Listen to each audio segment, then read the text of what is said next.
satisfait dans la mesure où, en deuxième période, je pense on a été beaucoup plus agressif, on a mieux contrôlé le match, on a été beaucoup plus propre techniquement. C'est tout le contraire de la première période où on a manqué d'impact, on a manqué d'agressivité. Dans l'utilisation du ballon, on n'a pas été assez propre. Peut-être que c'est du fait aussi de l'équipe guinéenne qu'on félicite par leurs prestations qu'ils ont fait. Nous vivons des moments un peu compliqués, un peu difficiles, mais dans l'ensemble, je crois que ce qui était important, c'était de se qualifier en huitième de finale. Maintenant, on va bien se reposer pour bien préparer ce match-là contre le Malawi, en espérant récupérer l'ensemble de nos joueurs.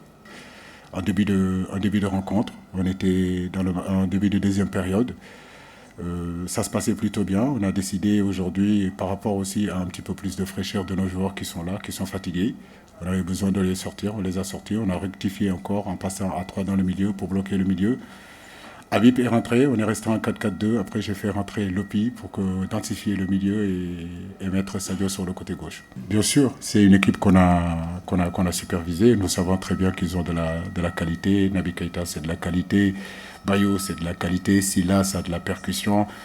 Diawara, c'est le métronome, l'organisateur à partir de derrière. Et puis Naby Keita, on le sait, dans sa percussion et sa qualité de passe. La Guinée a toujours été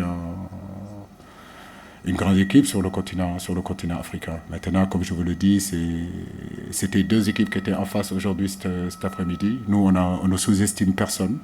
Nous savons que toutes les rencontres vont être difficiles. Nous savons que le Sénégal aujourd'hui est l'équipe à battre. Chaque match, il faut combattre. Et aujourd'hui, les moyens qu'on avait, ce sont ça.